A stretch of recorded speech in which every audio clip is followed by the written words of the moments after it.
great strategy is an active imagination. And someone having an idea, a hypothesis, a sort of what if moment, an opportunistic intuition that, oh, what if we tried this?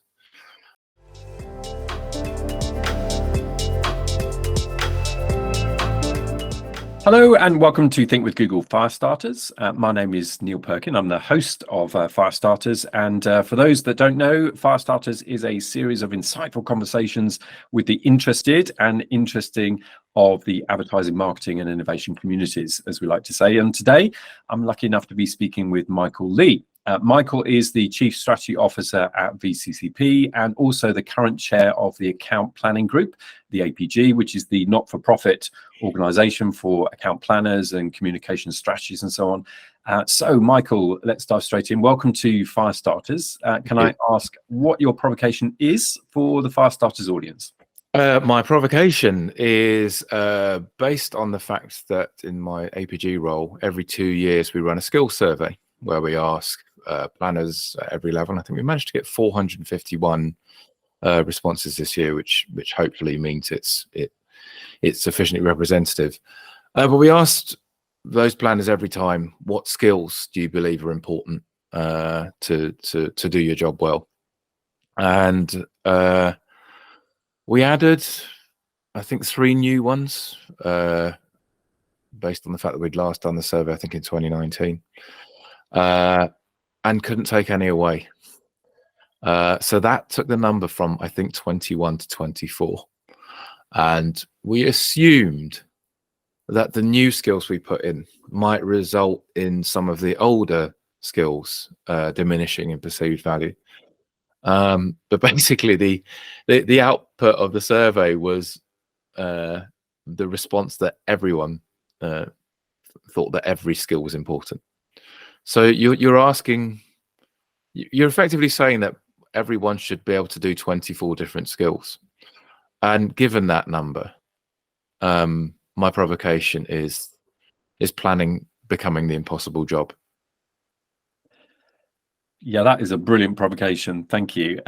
So it was so interesting that sort of data there when I was looking at the survey as well. And so 24 different skills. And just to give that a bit of context, you've got all kinds of different things in here, from like understanding people to selling ideas to understanding data and the consumer journey. And all of them were deemed to be important. So to your point, do you think really that the fact that there is such diversity of skills needed to be a planner, do you think that actually the range of skills that is needed to be a good planner, does it make it an impossible job? So let me ask you that question. I think there have been 2 traditional ways to I think resolve and to be able to manage what that. One is to effectively divide the world into skills that are typically associated with brand strategy, and then obviously to have specialists who may be able to go into far greater depth and technical capability around things like saying, creating comms plans, identifying emerging media opportunities. Maybe since most of these new media opportunities come out of innovation in social platforms, they might have been a social strategist. But I personally, from my experience at VCCP, especially when we are very much pride ourselves on being an integrated creative agency, I'm finding that it makes no sense to create those silos of brand strategy and specialism, because they overlap so much, and because the things that start with specialisms typically just become part of the mainstream, if that makes sense. They just become things that are important to do on a lot of pieces of business and a lot of briefs. So that's more simple and straightforward solution feels less like one that's sustainable. So then you go, okay, so we just need to train planners. But again, 24 different skills, that's asking a lot. And people are very different. Some are quite technical, and some are, I'd say, more at the philosophical end of planning. And asking someone who's more of a philosopher to become an expert in, say, I don't know, CDPs and tech stacks. That's not going to work. It's like, trying to get me to do physics as an A level. I just my brain wasn't wired that way. So there is no easy solution. The one conclusion that I have come to, which I think is at least a decent interim fix, is I think in the past we've talked about planners needing to be T-shaped, to have that deep knowledge in a particular area. And obviously there are more planners whose deep knowledge is in the world of brand strategy, which arguably is the most generalist, holistic perspective anyway, and to have a sufficient knowledge of other capabilities and skill sets, enough to be able to understand what they are and to work with other people. And what I'd say is that the thickness of that horizontal line in terms of what you need to know and how you need to work and collaborate well with specialists, whether they're your colleagues or whether in other agencies, for example, or in-house, I think that's got to get thicker. You need to know more. I used to say 10% is enough. Just know 10%. But I think it's more like 20% now. And can I ask, because that's such a fascinating analogy, and I was actually, as you were mentioning it, I was thinking about T-shaped and that whole idea. And I think it's a great way of putting it, the kind of thickness of the horizontal line there. Yeah. So how much of that do you think is about knowledge? So having that sort of real knowledge about good data-driven skills, for example, and technology stacks, and how much of it is about empathy and understanding and the ability to see the bigger picture, the softer skills? I think in the end, empathy, intuition, creativity, creative thinking. I mean, we've just had the awards ceremony for this year's APG Creative Strategy Awards, and one of the things that I said in the talk was that in the end, what we see in these papers is that great strategy is an act of imagination, and someone having an idea, a hypothesis, a sort of what if moment, an opportunistic intuition that, oh, what if we tried this? And that is very hard to mechanize, which is a good thing. And I think it's going to take, hopefully, years rather than months before AI is able to replicate that type of capability. The more mechanistic technical skills, however, are really important. I mean, there was this quote from Scott Galloway, who always talks with he's a classic polemicist, isn't he? He likes to say controversial things, and he said the CMO role over the next 18 months, if you can't master the mechanistic side of things, almost like the supply chain optimization end of marketing and martech, then you're dead, or something like that. And that sounds quite bleak, and it sounds very, very hyperbolic, but I think there is some truth in it. I think it is only going to go one way in terms of the increased emphasis on the technical end of marketing, which I guess you used to call performance or response or whatever. That's going to increase. So that it becomes increasingly difficult for a planner to go, well, I don't like any of that stuff, and I'm just going to focus on creativity and creative ideas, which I very much want to do. If I could have control over the direction of travel, but I can't, and to not be able to operate with some degree of knowledge and good judgment in that space, and understand how all that fits into the world of brand strategy, and to be able to complement it with your own thinking, your own knowledge, I think that's going to become pretty difficult to sustain. I mean, it's interesting you mentioned about what Scott Galloway said about CMOs there. It just kind of struck me really as you were speaking there about how everything we're talking about in terms of planners needing to have that kind of T-shaped approach. really rings true as well for CMOs, for marketers, because they have that sort of similar need to understand all areas of a very broad spectrum. So do you think there's a lot of commonality in the way that marketers need to develop their sort of softer and harder knowledge and skills? Yeah, I think so, whilst also recognizing that the really transformational effect of advertising or comms or whatever you want to call it, brand activity, typically comes from an originality and something quite radical and bold in terms of an idea or a thought or a platform. And no amount of data will ever enable you to predict whether that is going to be successful. And arguably, it is that element of risk and that willingness to take a leap and to trust some of your intuition, which enables those people to achieve much bigger transformation. Because if you simply rely on an optimization focused approach, then in the end, everyone does that. You know, it's the trick everyone plays, and you end up with, you know, I was saying this the other day to a colleague of mine, effectively a wind tunnel effect. You know, if everyone it's what's happened in the world of car design, because everyone is so fixated on achieving aerodynamic efficiency, and well, no surprise that everyone's car looks the same, because they are judging the quality of design by exactly the same metrics. So if we're all doing the same thing, then where does the differentiation come from?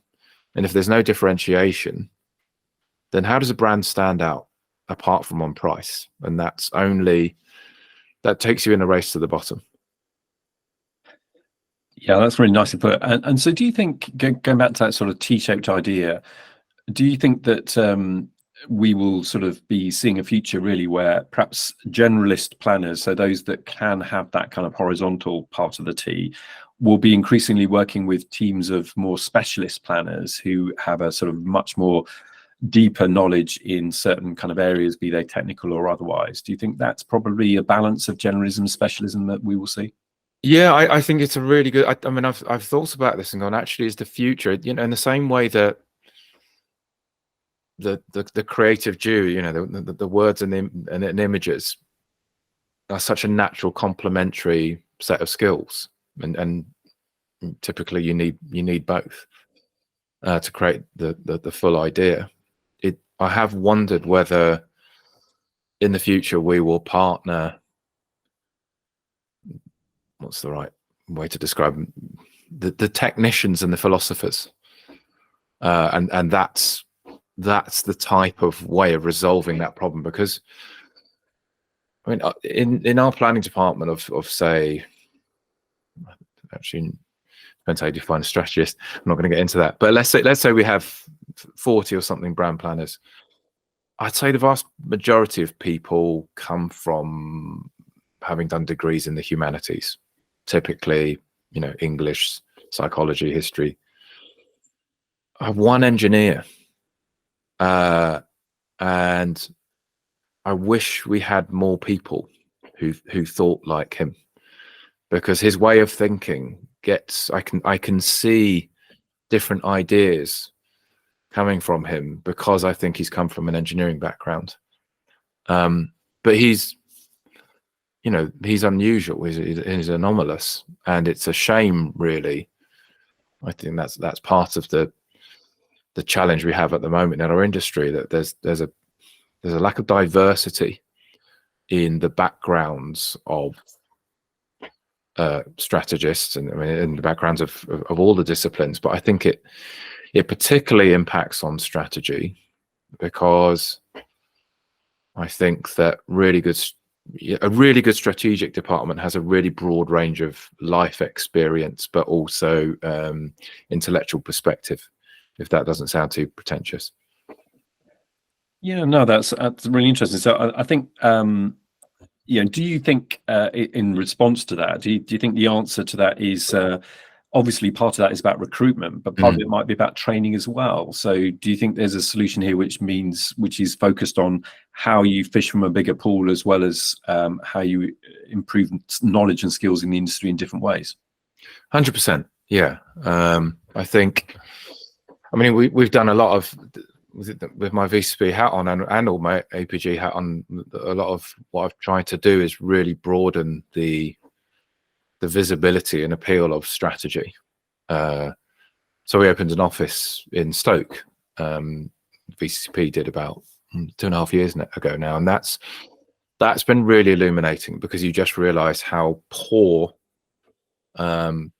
knowledge is of the ad industry and the different roles outside London, effectively.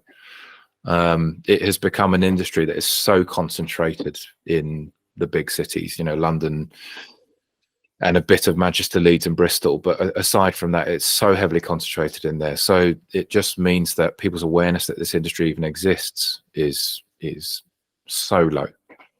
And I think we very easily forget that. We very easily forget that we are fishing from such a narrow gene pool. And when you speak to sixth formers from the local schools in Stoke, and we work very closely with Staffordshire University, it's depressing how stereotyped the perception of advertising is. There's two well, I think there's two reference points. One is the advertising episode of The Apprentice, and the other is, advertising is just all that annoying sponsored content from influencers on social and pop-up ads, and you go, God. So that's advertising.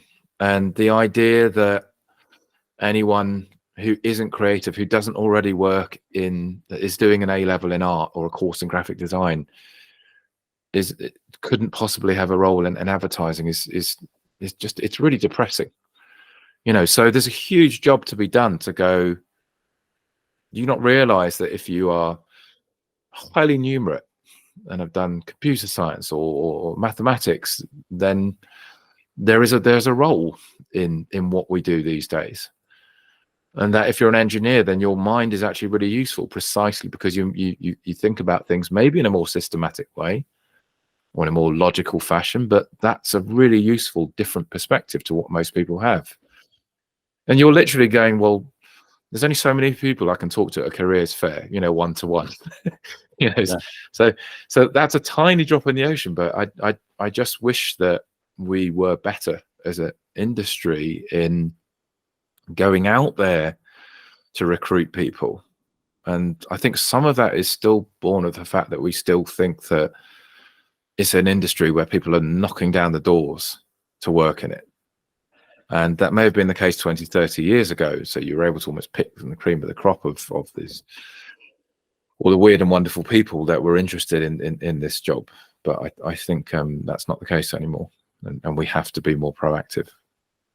Yeah, I mean, it's ironic in a way, isn't it, that an industry which is about advertising, is not very good at selling itself in many 100%. Ways. I mean, do you think there's more tangible things that the industry or planning, and is this about planning and strategy, or is this about the industry as a whole that needs to sort of do a better job of selling the role and selling the industry? Yeah, I think that we have to actually get out there, and go to the places where visibility and opportunity is incredibly low. I mean, the thing that I always worried about when we started the whole VCCP Stoke initiative was we're sort of gambling that we're going to find really talented people. And that hasn't been a problem at all. And we're starting to see the fruits of 3 years of getting our name out there and encouraging people and mentoring them and giving them work experience and giving them training in employability skills. But it takes a lot of energy and effort. But we are starting to see that in terms of hiring people who've come through our various courses, but also those people that we don't hire getting jobs in the creative industry that they possibly, probably wouldn't have got. But that needs to be replicated at scale and by the industry. And there are many things that we could do just in terms of our process of recruitment and how we onboard people to make this feel like a more welcoming and inclusive environment. And that's a lot of what we're doing with the Arrive and Thrive initiative that the APG launched a couple of months ago, which is, making recommendations about how to make the application process less exclusionary. None of this is done consciously. It's just things that we have been doing for decades where you go, yeah, that's not so great anymore. Yeah. But yeah. And one of the interesting things I wanted to ask about here, actually, one of the interesting data points in the survey was asking about the skills in the future, future-related skills, and data and technology, interestingly, was quite underrated. So compared to other things, it was not really seen in the survey to be as critical for the future, and that's really quite surprising, given what's going on at the moment with AI and everything else. So, why do you think that is? I think the biggest reason is partly to do with the nature of the sample. The APG membership is by nature more made up of brand planners than other planners, and I think that we'd had more representation from agencies, the likes of RAP and Proximity, for example, or TMW, then you would have seen a higher score for the importance of data and tech.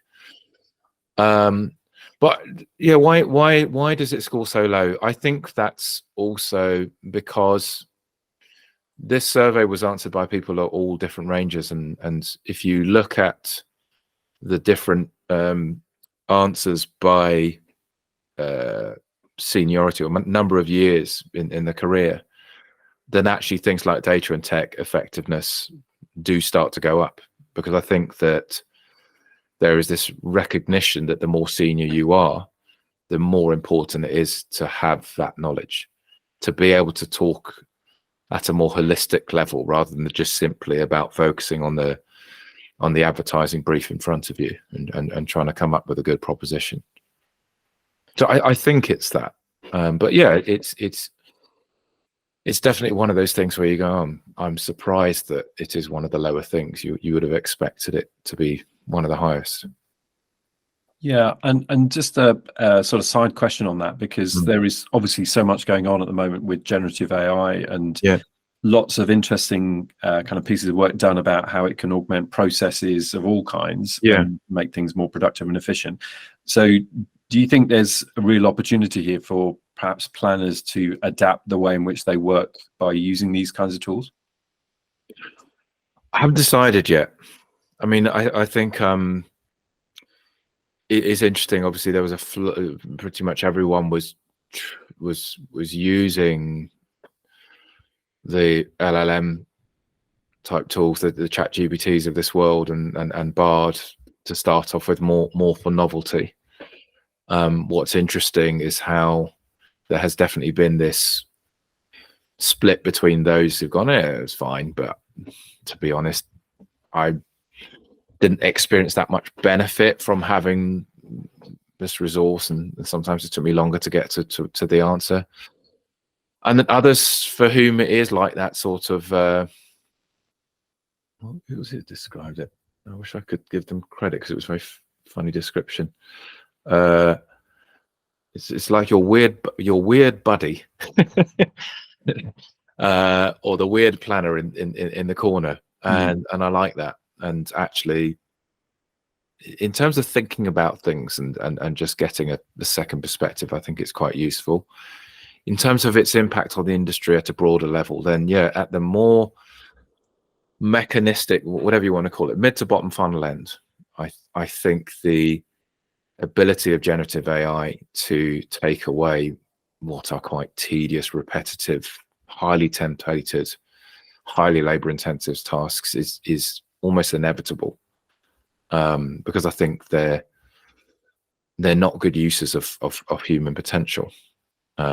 And you would hope, if you take a positive spin, that you are enabling people to focus actually more on crafting better work than just simply expending a lot of energy taking a 6-second piece of content and reversioning it into about 65 different formats, which is what needs to be done at the moment.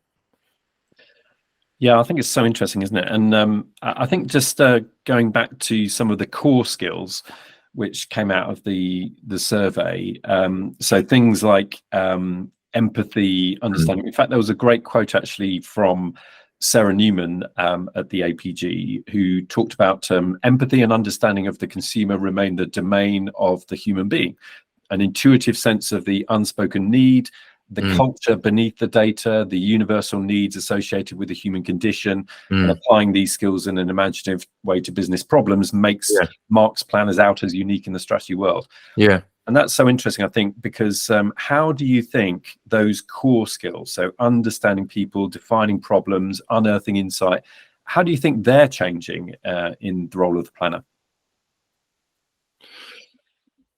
Well, I think we have obviously new sources of information that we didn't have 20, 30 years ago. You know, we have access to what people are thinking and saying on social feeds, and we have a greater access to their behavioral patterns than we did before. But typically, I think the best ideas come from an understanding or an interpretation of culture and behavior that aren't what I would call data. They're often observed. And I think true uniqueness and originality comes from understanding those really interesting nuances in what is said and what is actually meant. You know, and I always think that this, I don't know if this is true, but they say 90% of communication is nonverbal. And I was talking to a qual research friend of mine about focus groups and in-person focus groups, and what you lost when COVID meant that everyone was doing Zoom-based qual research, and he said you miss the body language cues, you miss what's not said, and the dynamic, almost people reacting to each other, and all those things, and what they mean and what they actually feel, rather than what they end up saying. And I do think good planners have that ability to spot what is unsaid and nuance. There, I think it was there's a good post on LinkedIn from James Craig, I think it was. Apologies if it's not James, but he was talking about some piece of research. That research was talking about someone who had 2 Chanel bags, but didn't dare take them out in case people judged them. And I can't remember what it was, but you just go, my God, there are so many layers here. Yeah. You know, there's a class element here. There's a self-esteem element here. There's the fact that you bought these bags, but don't dare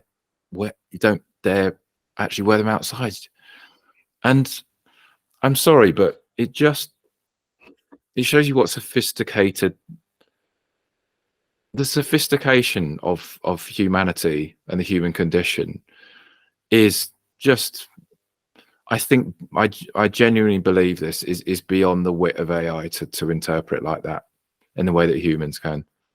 And I think for a planner to be able to go, okay, well, let me take that input and let me turn that into an output, which will result in some sort of creative idea that will have a positive commercial impact on the business. I think that's really difficult. I think it's so complex and such a great and unique task of triangulation that I believe that generative AI won't be able to master that for a while. What is a while? Good question. It is the fundamental question in the end. Yeah. Yeah, so fascinating. I think we're running short on time, unfortunately, but let me ask you one final question, because one of the other things that came out of the survey was about looking forwards, what's going to become more important. And I think effectiveness, being able to prove the value, all of those things, measurement, came out strongly there. And I guess my last question really is, do you think that being a planner in the modern world going forwards, do you think it is more than ever about that combination of what you've just been talking about there, that sort of empathy, human understanding, defining problems with the effectiveness, measurement, proving the value? Do you think that is a good definition for fundamentally the planner in the modern world now? Yeah, but I think what I'd say, to be able to do both sides of those things well takes years, and then that doesn't mean that you can't be useful as you in the process of getting to that stage. But yeah, it's I think it's what makes this job so unique, that need to have that left and right brain capability, and to be able to not only make those two things complementary, but to actually be able to use those skills and perspectives and make them productive. But yeah, I think that's why I do this job, because it constantly asks new things of you, to be able to get your head around something new and go, well, how does that fit into planning now? How does that fit into the task I've been set and the problem we have to solve? But if you are the sort of person like me who's just got this essential love of continuous learning, then I think it is such a great career. Amazing. That's a great point, I think, on which to end the episode. But Michael, thank you. That has been fascinating. So for all those watching and listening, please don't forget to subscribe, and of course to share if you've enjoyed this episode. But my thanks to Michael Lee. It's been great to have you on Firestarters. Thank you, Michael. Thanks.